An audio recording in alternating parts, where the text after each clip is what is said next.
to Couch Potato Diary. Happy Monday. My name is Peter Klein. Thank you very much for tuning in today. This show all about championships as we look at the NBA and the NHL. You can follow me on social media at Primetime Klein, but that's enough shilling. Let's get right into it. Two teams staying alive. Can they continue? Let's talk about it. Mavs stay alive with a big win over the Boston Celtics.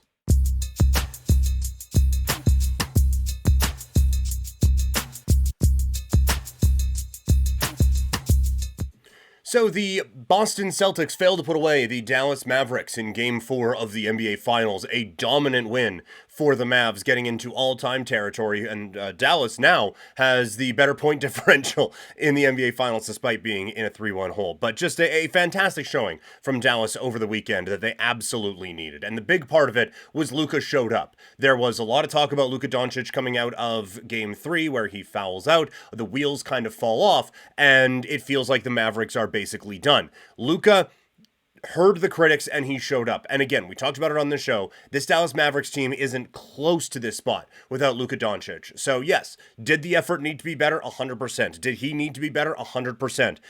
Does that mean you can't win with him?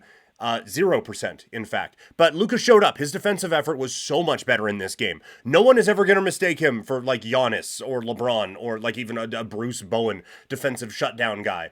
But just stay in front of them. You are a big person. Be a big person and be in the way. Can't you? That's basically all they are looking for. And for him to do that, it really helps set up the rest of the offense. Because we talked about it coming out of Game 3. It wasn't just like, oh, Tatum blows by and gets to the rim and it's a layup, whatever. It's Brown gets even half a step, so the help defender has to come. That leaves this guy open. Okay, now I'm going to kick it there, and now your defense is scrambling for the next, 5, 10, 15 seconds, depending on when they decide to activate that particular motion, I guess. And so it just sets everything off, and then that wears everything down.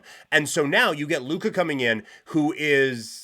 you get a better version of Luka, coming in, and now he is staying in front of guys, and now Boston has to figure out other ways of either getting an entry or getting a quality shot off. And we'll talk about the make-miss nature of this game in a little bit, but one of the things that came from this early on was Boston's shot quality was, I thought, significantly worse than what we've seen in other parts of this series, and I think it all stems from Luka just not being 100% a liability. And so I'm interested now in Game 5 tonight. Does Boston just assume that he's not going to be able to do that 2 games in a row and just go at him again? Or is there a different kind of entry point? We know Kyrie has improved the defensive intensity a little bit, but is that an area that they try to attack now? So I'll be interested to see how Boston can do that. But another big key from this, it's not just being able to set up your defense. That is obviously the big part of it, but now I guess a side effect coming out of that is the shot quality isn't necessarily there for Boston. So the shots, by definition, aren't falling. And now Dallas is able to push. And now Dallas's defense, that has been so good this postseason, it hasn't been able to get set up. And you get some mismatches, you get some bigger opportunities, and you get more opportunities at the rim, which is where Dallas just lived in Game 2. So all of that with just one adjustment, and it's an easy adjustment to make, it's just the hardest one. It's the effort that you need to get out there. And then offensively, he was tremendous. Luka got everything he wanted. His positioning, his strength, and his ability are just so difficult to beat. He has such an understanding of what he does well. And he does it better than almost anyone in the league. Maybe better than anyone in the league. When he just gets a step, he knows positioning, he knows where the other defender wants to be, he knows where he is looking to go, and then he knows how the other team is going to react off of it. It is a beautiful, beautiful thing to watch when Luka Doncic really gets rolling, to see how much he can manipulate. And then so much comes off of that, right? Because again, help defender comes, we're lobbing it up, and we're yamming down on you. Or help defender comes, so we can swing it around, and we're getting an open look. Exum's hitting from 3. Kyrie's hitting from 3. Washington can, although that's still, for a game where they really bounced back, still quiet from Washington, but we're not going to harp on that too much. It's just so many different things stem off of what Luka is able to do. And then you get the Kyrie aspect of it. He stepped up as well. It's not going to be talked about as much because he's just not As much as he would like to be, he's not the Batman here. But he got his shot going early. And again, for someone who is a very good shooter, you also see that he has one of the best handles in the history of the league, and he's getting to the rim. And then again, it's creating opportunities off of that. And that is so much of what this game is, man. Just get to the rim and see what happens. Get to the paint, see what happens. And this is where there could be something actionable coming out of this. Again, odds are the Boston Celtics are going to win the NBA championship. And odds would suggest they're going to do it in about 2.5 hours from the time that I'm recording this. But this is still something Boston needs to worry about. They don't just get to win it because, this is probably Boston's turn to win it. They're at home. How could they not want to win it at home? As my cat comes up and surprises me while I'm whipping my head around. So there we go. Hey, this is Bailey, everyone. Say hi to Bailey. But the thing that I think is actionable from this game is with no KP, the Boston Celtics. Well, you were just full on just blocking the mic, hey? The Boston Celtics really have no rim production. See, I'm not talking louder. Anyway.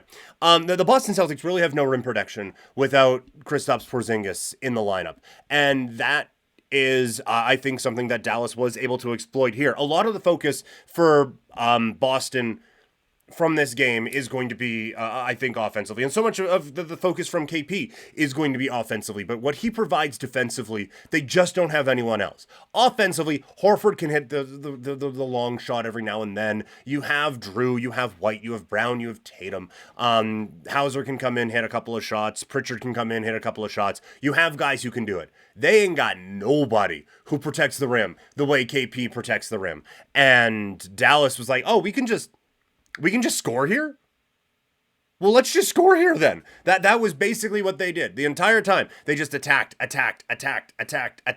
and they got bucket after bucket after bucket. I think they outscored them like 3-1 in the paint. I'm pretty sure it was around 60-20 were paint points in this game. They just owned the paint in game 4. And like I said, I don't think Boston has someone that can really limit that. So now the adjustment has to be, you can't let your guy beat you. This is a switchable defense, I think, for the most part with the Boston Celtics. You are going to have to keep your guy in front of you. Turn this Dallas Mavericks team into a jump shooting team.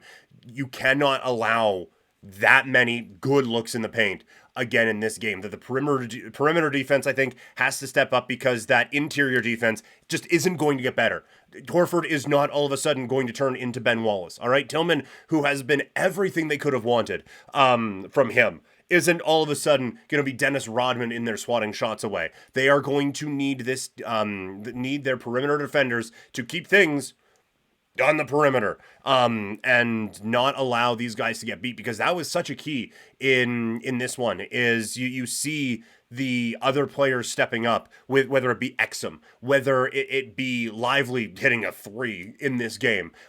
Jones has had a couple of looks as well, and then Jones, when he gets it on the outside, they can kind of basically sag off of him, but he also has been so explosive in getting to the rim that it sometimes doesn't even matter. So I think that there is a lot of interesting things that can come out of this one, and if Dallas can kind of make them work, it's going to be really interesting. But the big part of this that I think doesn't necessarily carry over into game 5 is the role player shooting. And that has always been something in the playoffs, in the NBA, where the role players just play better at home. They were all doggy doo-doo in games 1 and 2 in Boston. And if that is the case tonight, as good as Luka and Kyrie have been, I just don't think they can beat this Celtics team alone. They are going to need some of these guys to build this off of this momentum from these games in Dallas and carry it over now to the TD Garden tonight. As far as the Celtics go, it would be easy to say that this was just a lack of killer instinct. Okay, you can't just hang out bumping the mic. It would be easy to say that this was just a lack of killer instinct. And to a certain degree, they lacked that.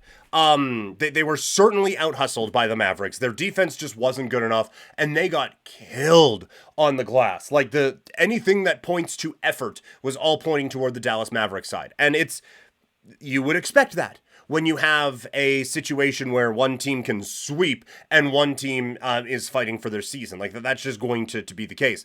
But there are some reasons why I don't know if that was all of it. As the second quarter got going, Boston the looks were getting better and better. I just praised Dallas's defense, but the Boston Celtics were getting some better looks from three. They just weren't falling. And so that there is, I do think, a little bit of make-miss league involved in this. Dallas did a whole lot to swing a lot of that stuff into their favor, for sure. And I'm not taking anything away from what the Mavericks did in a dominant Game 4 performance. All I am saying is there were some times where the Celtics had some wide open shots and it would just boom, boom, boom, and out, like just rimming out.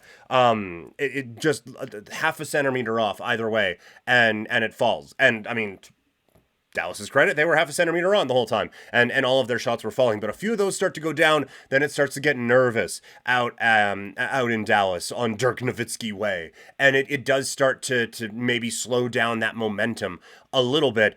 I do think that some of those will fall back in Boston, although we did see a putrid shooting performance from the Celtics in Game 2. But I think some of those start to fall for the Celtics. But this isn't just a game where you can be like, yeah, make or miss, they were desperate, we can just move on. Because again, as I said, there are some things the Celtics need to work on for this game. The defense needs to be significantly better. I don't know how you get that with the rim protection, so you have to keep guys away from the rim.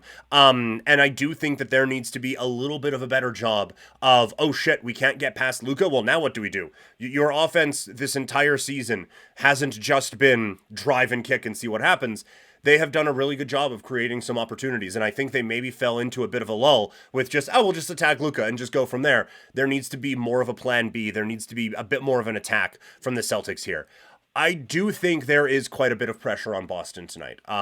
This is a Celtics team that has, in the past, kind of been beaten up a little bit for not putting teams away and lacking that killer instinct that we talked about. This is a chance to do it at home and a chance to just silence all of that. Because if it doesn't, then you're going back to Dallas for Game 6. And then you have to win a game on the road, or you're coming back for Game 7. So I don't think that this is like must-win territory for the Celtics given the situation. But I do think that things get a little bit tense if it doesn't happen tonight. All right, that is the story from the NBA Finals. What about the Stanley Cup Finals? Well, a similar scenario played out, but I do think that some of the analysis and some of the pressure points are a little bit different. I'll explain.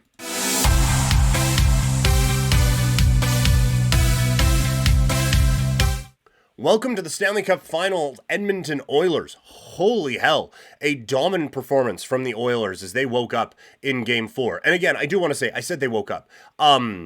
They still play, they've played well in this series. I thought they were the better team for large stretches of Game 1 and of Game 3, and just didn't get the results they wanted. Well, they got the results they wanted. They were the faster team in this game, and they were winning all of those battles. The more desperate team played like it, and you had a lot of players step up in this game. And look, there have been times when Florida is going well, they are out-muscling the Oilers. You think of the Barkov play, stealing it away from Bouchard, and driving things up the ice, setting up a goal. You think about some of the other turnovers that have happened off of the aggressive forecheck for the Florida Panthers. They have, I think, at times outmuscled Edmonton. Edmonton was doing the muscling in this game, and they were the faster team, and so that really helped keep them alive in this one. But again, it wasn't just a absolute onslaught. There was a very key moment in this game. Edmonton is on fire. They are up 2-0, and then Florida answers. It's a CC turnover at the blue line, Forsling a long shot, Tarasenko wins in front, gets the deflection, and all of a sudden, it feels like everything is going Edmonton's way, and they're within one. Or Florida's within one, and there's still 50 minutes of hockey left to go. And then Bennett is busting down on a 2-on-1, feathers it across, Verhaeghe with a perfect chance, and Skinner comes across and makes the biggest save of his life with a phenomenal sprawling glove save. Verhaeghe shot it back into him a little bit, but still, Skinner was there to make a huge stop, absolutely robbing Verhaeghe. If Florida scores in that moment, all the momentum from Edmonton's hot start is gone. The building is deflated, and now the Panthers can smell blood, and they can smell it on the Stanley Cup. And I genuinely wonder if Florida is hoisting the cup today, or I guess parading with it. They'd probably be done hoisting it by now. But if they're parading with it around today, if they had a if they had a goal in that moment. Instead, this is now a moment that continues to build that momentum. It continues to spark the Oilers. They get another goal that period, 1,000 after that, and pick up an 8-1 win. So that felt to me like a key moment, and Skinner really putting his stamp on this game and on this series. But this type of a performance needs to be the norm now for Edmonton. The effort, the speed, the execution has to be there for the 3 more games. They have to win those types of battles so that they can then turn these games into the type of track meets that they want to. And I think at times we have kind of talked about them being a bit of a low event team when they get a lead and kind of just dribbling the air out of the basketball. That wasn't this game. They came out and they were not going to let up. And I think that kind of needs to be the same here in game 5 coming up tomorrow, where that pressure needs to be relentless. And like, because their speed game is obviously incredible, but they've definitely lost more than their fair share of puck battles, and I think that has come back to haunt them. And even in this game, like I talked about, CC was just far too soft trying to get that puck out of the zone, and it immediately leads to a Florida goal. They have had problems with the forecheck. Those need to go away for Edmonton to get back into this one. But one big thing that happened in this game, and look, they scored 8. Everything went their way. But you had the depth players step up. And yes, like until McDavid scored to make it 4-1, it has exclusively been depth players stepping up to score. But it was depth players scoring off of great efforts from players like McDavid and Draisaitl and stuff like that. But this was like Janmark from the word go was fantastic, setting up an early Ekholm chance like 13 seconds in, and then setting up another goal in front. And you have Henrique, who I thought was really, really good. Holloway steps up in a big game with a big goal. Fogel is a part of things. He eats an absolute monstrous hit from Ekblad that helped set up Connor McDavid's goal that really did kind of seal this one away. And that is something these guys need. Like, McDavid has been excellent. Draisaitl hasn't been. Hyman has been really good. Ryan Nugent-Hopkins hasn't been. And then everyone else has been really, really quiet. This was a full team effort for the first time in the Cup Final for Edmonton. And I think that is massive for these guys going forward. And this was a Connor McDavid game, and it's the first time we have it in the Stanley Cup. I talked about it on Game Over and then on here after Game 3. What he did in the offensive zone, getting Edmonton back into that game with his puck retrieval, his use of speed, and his playmaking ability was exceptional. And then it's back in this one, and I think this was really the one that put like the highlight of like that this was a Connor McDavid game. And even if Florida wins, which, again, odds would suggest they will. Even if Florida wins, this feels like it's the Connor McDavid series. And it kind of, like, you harken back to when Edmonton beat the Islanders to win the Stanley Cup. Or, sorry, lost to the Islanders to win in the Stanley Cup back in the early 80s. But it still felt like, okay, their time is coming. This kind of feels like it here, where McDavid, maybe he comes up short, but he is having the best run at the biggest time, and it has been truly a treat to watch. And we talked about this in the NBA, where Boston, like, yeah, it would be better if you put it away at home, but even if you have to go win one in Dallas, it's whatever. This one feels big for Florida coming up here. Another trip back to Edmonton would be really, really difficult for this team to handle, I think. And I wouldn't want to face Edmonton in Edmonton again, and I certainly wouldn't want to face Connor McDavid in a Game 7. So I am not going to go so far as to say must win, but I think there is quite a bit of pressure on the Florida Panthers to hoist that shiny thing coming up tomorrow out in Sunrise, because if it doesn't work then, it's going to be really, really tricky the rest of the way.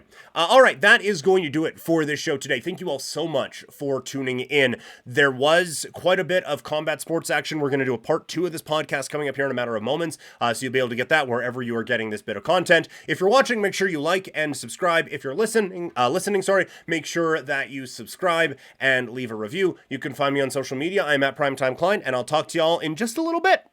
I'm out.